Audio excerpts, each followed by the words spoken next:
हमारे गांव की पहचान। किस तरह छोटे छोटे मोहल्लों और बस्तियों के मिलने से गांव वजूद में आए, ये हम पढ़ चुके हैं। आइए चंद गांव और ज़िलों के नाम सीखें और लफ्ज़ी मुअम्मा हल करें। पूना, मीरज, नागपुर।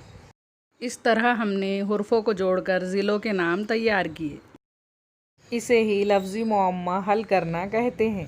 दायरे में देखिए क्या नज़र आ रहा है, हिंगोली। शाबाश। को समझ आए इसके लिए हमने अलग अलग रंगों से दायरे बनाए हैं। ये देखिए सतारा। वडगांव। प्यारे बच्चों, क्या आप जानते हैं गांव कैसे बनता है? पहले इंसान ग़िज़ा की तलाश में खाना बदोशी करता था। खाना बदोशी यानी एक जगह से दूसरी जगह भटकना। अपनी ग़िज़ाई ज़रूरियात पूरी करने यानी पेट भरने के लिए वो जानवरों का शिकार करता और ज़मीनों से हासिल होने वाली जड़ें, ज़मीन खन वगैरह का इस्तेमाल करता। जब खेती से वाकिफ़ियत यानी खेती करना सीख गया तो वो एक जगह रहने लगा। वो ग्रोह की शक्ल में खेती करने लगा और खेती के कामों में एक दूसरे का हाथ बटाने लगे। इंसान ग्रोह बनाकर रहने लगा और आसपास के कई घर मिलकर इस तरह उनकी बस्तियां वजूद में आई। बस्तियां बस जाने की वजह से उनमें तहफ़्फ़ुज़ का एहसास पैदा हुआ और इस एहसास की वजह से कई बस्तियां बनी और फिर कई बस्तियां मिलकर गांव वजूद में आए।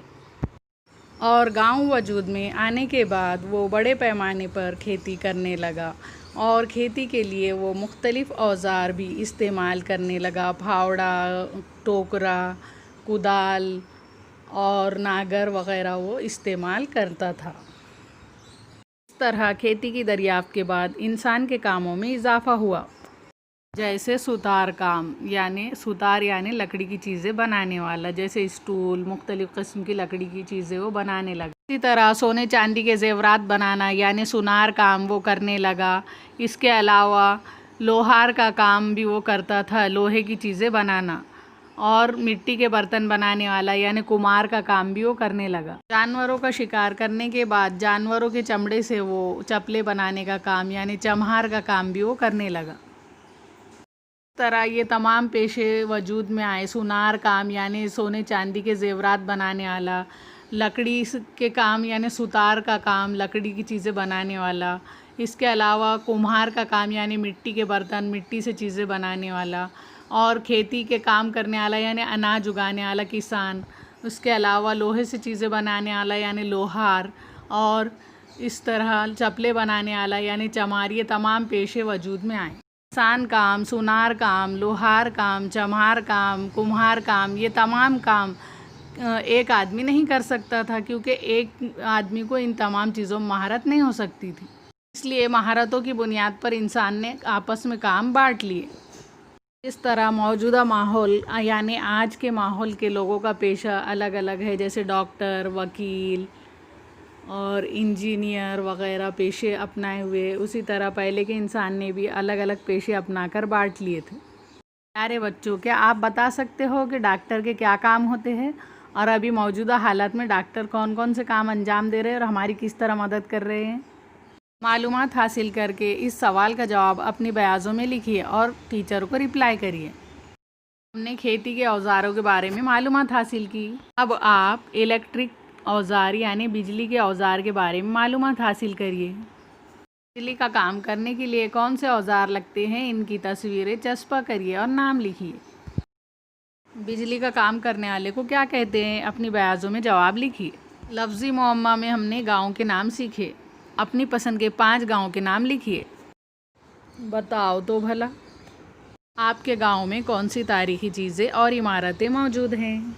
हमारे गांव में मौजूद तारीख़ी इमारतें जो मशहूर है, बीबी का मकबरा, एलोरा अजंता के गार जो बहुत मशहूर है। इसके अलावा पंचक्की जो मलिक अंबर नहर से बहती है, और 52 दरवाज़े, रंगीन दरवाज़ा, दिल्ली गेट वग़ैरह मशहूर इमारतें हैं। इसके अलावा हमारी औरंगाबाद की जामा मस्जिद। मेरे बच्चों, गाँव में मौजूद गारे, मस्जिद, मंदिर, चर्च, यादगार किला अजायब खाना वगैरह होते हैं। इन चीज़ों से गाँव पहचाना जाता है। तारीख़ी यादगारों से गाँव की अहमियत का अंदाज़ा होता है। इन्हीं से गाँव की तारीख़ को समझने में मदद मिलती है। यादगारें हमारा कीमती विरसा है। इस विरसे की हिफाजत करना हमारी अहम जिम्मेदारी है। प्यारे बच्चों, विरसे का मतलब है जायदाद। विरसे दो तरह के होते हैं, एक ज़ाती विरसा यानी बाप दादा की जायदाद और एक सरकारी विरसा यानी सरकार की जायदाद। सरकारी विरसे में सरकारी दवाखाने, इसके अलावा सरकारी लाइब्रेरी और सरकारी पार्क वगैरह शामिल होते हैं, जो सरकारी विरसे कहलाते हैं। इस तरह हम हमारी ज़ाती जायदाद की हिफाजत करते हैं, उसी तरह सरकारी विरसे की भी हमें देखभाल और हिफाजत करनी चाहिए। वहाँ पर कूड़ा करकट नहीं डालना चाहिए और कोई नुकसान न पहुँचाए, इस बात का ख़ास ख्याल रखना चाहिए, तोड़ फोड़ और नुकसान ना हो। क्योंकि सरकारी मिल्कियत एक तरह से जमहूरी मिल्कियत यानी अवाम की मिल्कियत होती है, जिसका अवाम को फ़ायदा पहुंचता है। सबक के दूसरे हिस्से में फिर मुलाकात होगी, तब तक के लिए अल्लाह हाफिज़।